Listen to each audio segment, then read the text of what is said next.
All right, guys, welcome back to another episode of The Potential Project. I'm your host, Sean Calhoun, and if you're here, it's because you're ready to reduce stress, burn stubborn fat, and get your body working with you instead of against you.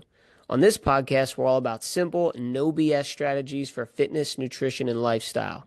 This way, you can feel strong, confident, and in control.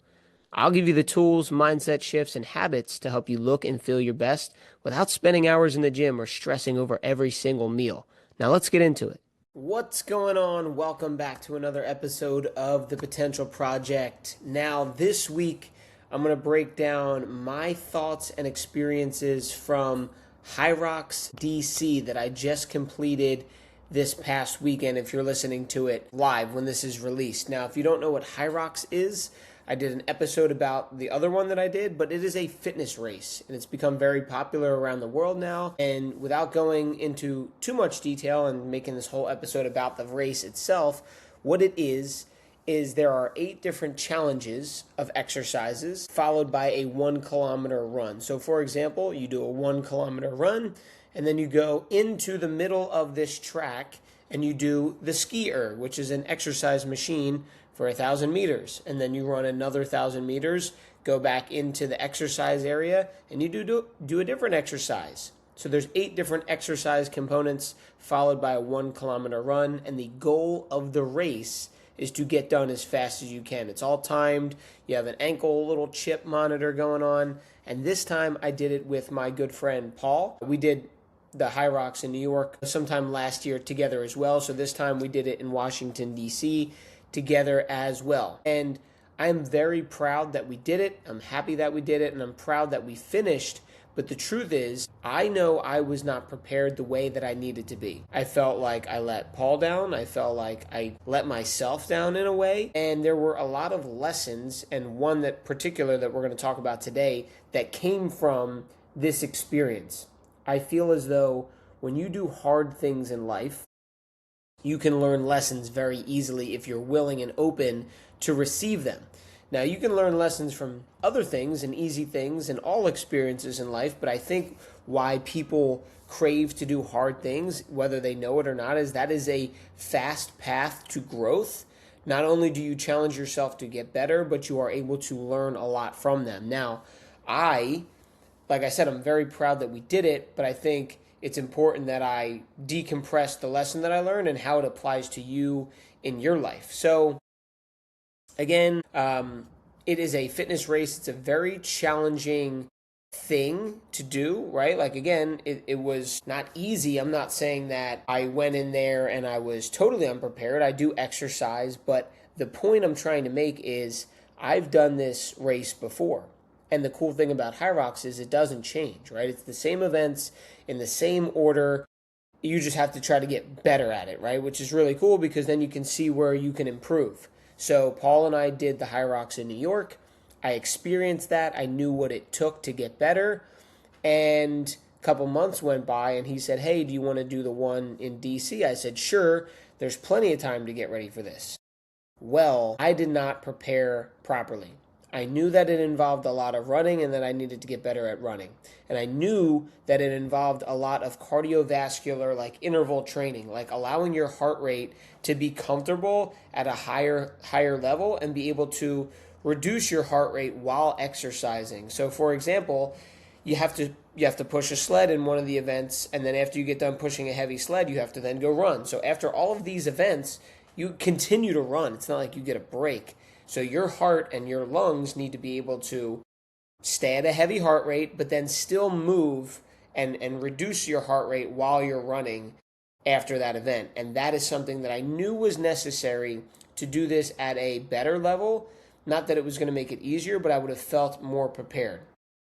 So when that came into play, when he asked me if I wanted to do the next one in Washington, D.C. after already doing New York, I kind of knew what I needed to do, but I shied away from it because it was hard training, it was difficult, and I felt like my body was not recovering properly. So this is the excuse that I'm telling you that I made to not be prepared for this event, right? So what happened was I knew that the one that I just did this weekend, when I found out about it, it was a couple months away. And I knew that I needed to do interval training. I knew that I needed to run a lot more. But what I told myself, and this was true, was that when I did those interval training workouts, my body did not recover the way that it once did in the past. Whereas I would do them, and the next day I would feel really beat down and really useless to the world. Not like a exercise fatigue, like oh my gosh, I need to probably close my eyes and take a nap, and I have no energy in the tank. And that kind of scared me for a lot of reasons. I was like, is my health okay? Is my immune system okay? Right? Like I was thinking those things, and that allowed me to be scared enough not to train, right? Like that became the story I told myself, that became my identity and the reason and my logical excuse as to why I didn't train hard enough, right? So during the event, we're running, and immediately when we start off, you start with a run and then you go in and do your first exercise. After that first run, I was kind of fatigued. It looked like I had just done an entire workout. My heart rate was elevated. My digestion was a little off. Like I did not feel good. So I knew right away this entire race was going to be me just mustering through it. Like pure, just like get to the next step. Like just think about continuing to run and not to walk. Like it was very brutal in my mind and in my body from the very beginning, right? Like Paul was pacing me on the run, so I just was trying to follow him and keep up with him as much as I could. He was honestly getting me through the events, and I was just trying to do my best and not let him down completely. But I was way more depleted than I wanted to be. You know, like I still exercise on a regular daily basis. It just wasn't the interval training that I needed, and I was way more depleted than I wanted to be. Now, again, like I said, I wasn't looking to win the race, but I just wanted to show up in a stronger way and show myself and Paul and each other that we were built for improving on our efforts. You know, when you do one, you kind of get your time, and that's a baseline, and you say next time, we'd love to improve upon that time. Well, we really didn't, and that's our fault, and that's my fault. So I was just a little disappointed in the fact that even though it wasn't like we're not trying to become professional athletes or get paid or anything like that, but I just knew I could show up in a much stronger way. But what that did was that exposed me and my training to what I had not prepared for.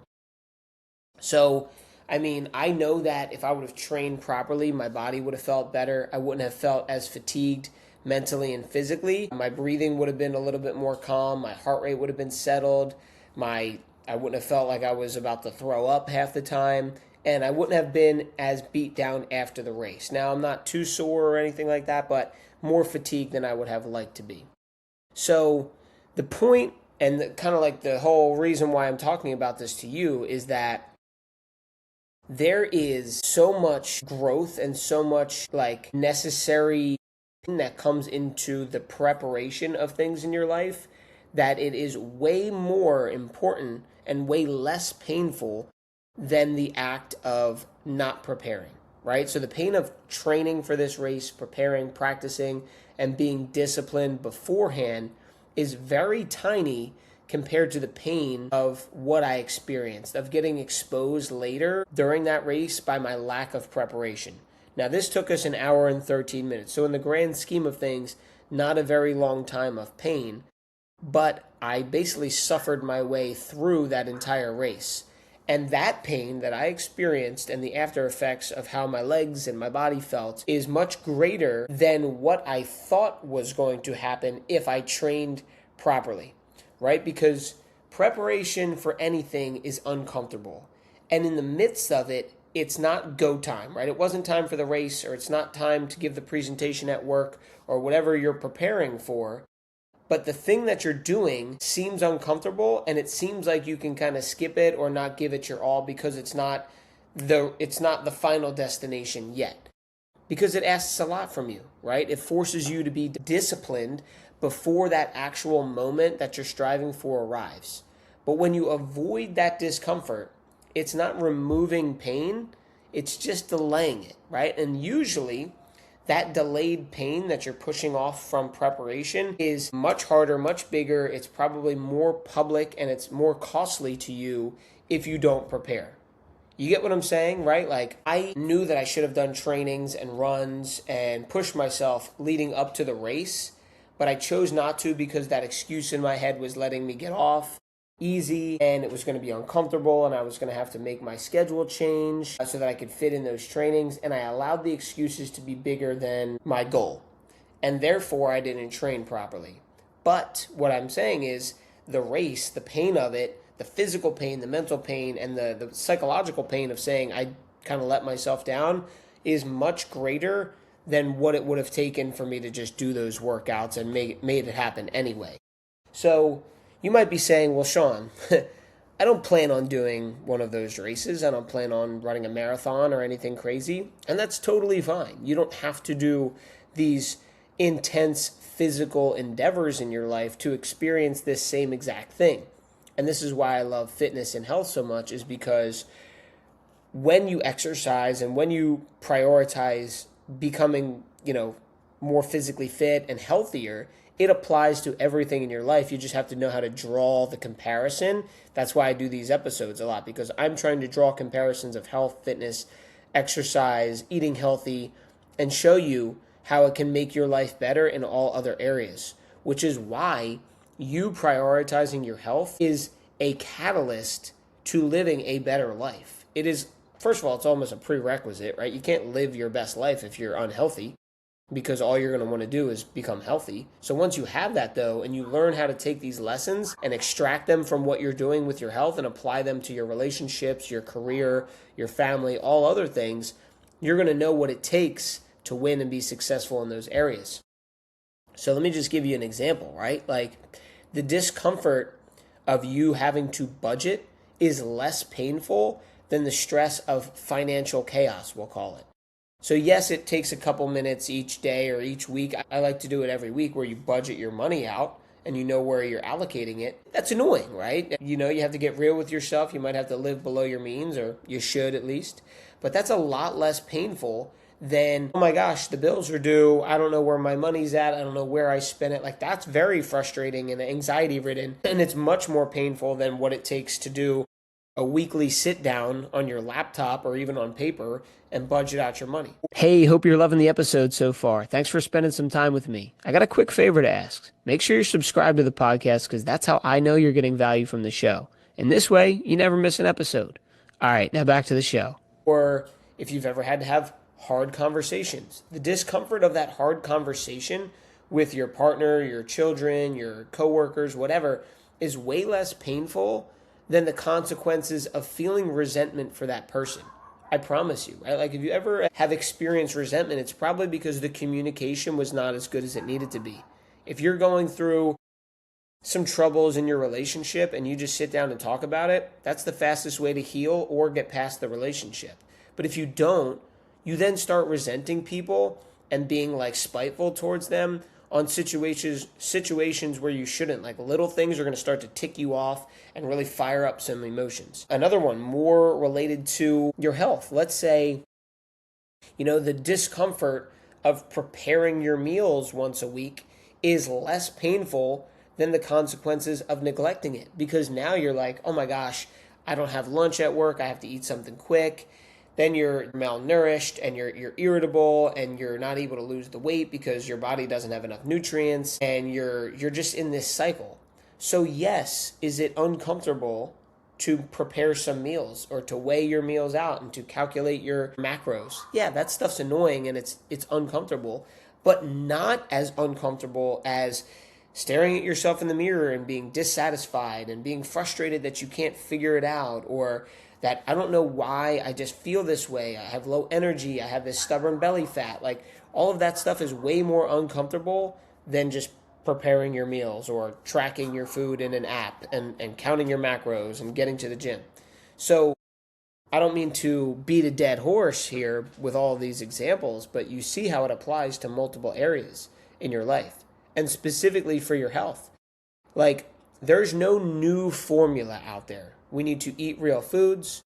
We need to move our bodies in a way that is conducive to you and to your goals. We need to rest properly. We need to de-stress, right? And we need to take care of our mental state. There's no health fairy coming to save you, right? Like, those are the basics that you need to do on a daily basis. And if you can prepare it's going to be way less uncomfortable than it would be to just not do it. So for example, if you want to go to the gym and you know that preparing your clothes at night, like putting your exercise clothes and your sneakers beside your bed so that that is less barrier of entry for you to get to the gym, that is uncomfortable. Yeah, no one wants to take the couple minutes to do that. You just want to go to bed because you're tired. But doing that is way less uncomfortable than it is to skip the gym and constantly be in your head beating yourself up like, oh my gosh, you never actually go. Like you always set out to start on a Monday and you never do it. So this is what the point I'm trying to hammer home today is, and what I learned mainly from my Hyrox experiment, right? What needs to happen, right, is that we need to take ownership over these things without attacking ourselves. Because like for me, for example, right? Like I'm proud that I finished the race. I'm proud that I did it. I'm grateful for the experience. And I'm not beating myself up. This self-reflection here that I'm talking to you about is not me like being angry at myself, but I'm also not lying to myself. You see, this is what happens a lot. There's a difference between self-compassion and just making excuses. Because I could continue to make excuses as to why we didn't do as good as we did, as why I feel the way I do. And guess what that is? That's loser mentality. If you want to continue to be a victim and to not achieve what you're trying to achieve, that's a loser mentality. Losers are good at one thing, and that's making excuses. So if you find yourself reaching for all different areas and excuses and things to blame other than yourself, you got to check yourself, right? Because growth can only happen when you tell yourself the truth and you're willing to take action differently. So, like I said, I can be proud that I finished the race, but also honest with myself that I did not prepare the way I should have. Like both can be true at the same time. So this happens in your life all the time, probably. You just have to be able to be aware of it. And that's why I bring these conversations up. Now, what can I do different next time? Is that I can train specifically for the demand of that event, which means more running, more interval training, and just stop avoiding that work just because it's uncomfortable. The reality is I'm going to have to adjust my schedule so that I can pack clothes and shower in between my breaks because you get sweaty doing that type of exercise. And I typically have clients, like I personal train clients, and then I'll have a break to exercise. And what I would do is I would just lift weights because I wouldn't get too sweaty, and then I could just train the next client. The reality is I'm going to have to pack a duffel bag full of clothes. I'm going to have to do my workout, shower, get changed, and then train my clients. That's uncomfortable. Like that's annoying to have to do all that. But that is less annoying than trying to do one of these events again and feeling like crap. Now, that's just a necessary thing, right? Like I can respect the recovery aspect of my body if it's feeling bad, but I can't use it as an excuse or as a shield to not do the work. And this way I can build up my capacity of doing those training sessions and increasing my VO2 max and my heart rate variability and my ability to withstand a high heart rate over time by doing those training sessions for a prolonged period of time. Now I'm going into the hard thing in my life, let's call it a race, with more intention. And when you do that, there isn't as much regret because you know that you did all that you could do leading up to it. The work is done, and now you get to show up and be present and do your best without saying, man, I could have done more to be ready for today. And you don't want to feel that way, right? And again, it's not just about a fitness race. It's about all things in life. You don't want to show up at work and be hungry and have no lunch and say, man, I really could have prepared a lunch. I could have done some meal prep. So my question for you to kind of sit with is, where in your life are you avoiding preparation because it feels uncomfortable, right? Ask yourself that. Jot it down. Sit in silence and really think about this. And they might pop up right away. Like you might know exactly what you're avoiding. Another question is, what are you making excuses about right now? Like I said, I'm not calling you a loser, but excuses and victimhood is loser mentality. Like if all you do instead of taking action towards what you want is find excuses, that's a cop-out. Because anyone can make excuses, right? You can blame it on anything. And even if there's some pretty valid reasons why you can't do something, Don't let that be your identity. Don't take the identity of someone who always makes excuses. So, where are you making excuses right now? Another question is, what consequences are you setting yourself up to deal with later? So if I were listening to this podcast months ago, I'd say, man, I'm setting myself up for a pretty frustrating experience at this Hyrox fitness race if I don't prepare. Like, it's going to suck. My body's going to hurt. I'm going to be gasping for air and my heart rate's going to be through the roof the entire time. That's the consequence that I went through because I didn't prepare. So where is that showing up in your life? And then last question is, what would it look like to prepare right now, even if it were imperfect? And this is a key point, because not only do we make excuses as to why we can't prepare, but we think that preparation needs to be perfect in order to take action on it. So let's take this example very simply that we use a lot of losing weight. You know you want to lose 20 pounds.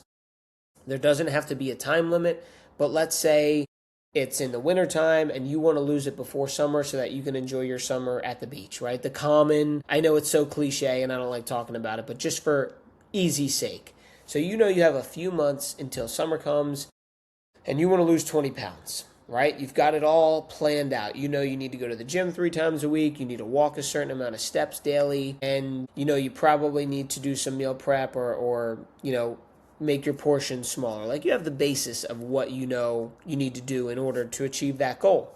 But you have a meeting come up that goes over on Monday and you're not able to make your workout happen. So you sabotage the whole week, even though, you couldn't get your 3 training sessions in that you told yourself you were going to do. You only could do 2. So my point in this is, life is going to happen. You have to choose to take action imperfectly no matter what, right? Like, you could have this perfect plan laid out, but understand that it's not going to go perfect. But are you the type of person who's going to take imperfect action regardless?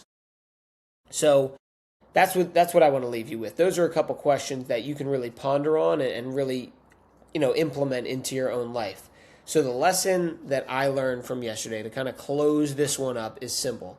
The discomfort of getting ready for something is nothing compared to the discomfort of realizing that it's too late, that you weren't ready. So use that as you may and apply it to as many different areas in your life as you need to. But just remember, doing hard things is essential for growth, for what you want to achieve. Making excuses is not the answer. And you need to choose to do the discomfort. I keep using discomfort. You need to choose to do the uncomfortable thing now in preparation for what could be a much more uncomfortable thing then. And I promise you, when you get to that time, whether it's the race, whether it's the summertime, and you look back and say, oh my gosh, I gave it my all, even if you don't hit your goal perfectly, you're going to have no regret and you're going to be so proud of yourself that you did everything that you could do imperfectly leading up to that time. So I hope you guys got some value from this. Re-listen to those questions, really jot them down, ponder over them. And if you have someone who needs to hear this, please share them this episode, right? I don't run ads. I don't have people asking me to run advertisements on here. I just want to spread a good message that can hopefully make you take more positive action in life and improve the situation that you have right now. So if you would, share this with a friend, like it, subscribe. I'm on here every week on Tuesdays and hopefully bringing you guys some good lessons and thoughts. So I will see you guys next week. Hope you have a great rest of the day. Hey, thanks for spending some time with me on today's episode. I hope you got a ton of value from it. If we're not connected on Instagram yet, let's change that. Hit me up at Sean Calhoun _. That's SEAN Calhoun _. Shoot me a DM. Let me know what you think of the show or if you got any questions about how to level up your health. I'd love to hear from you. Thanks for tuning in. I'll see you on the next episode.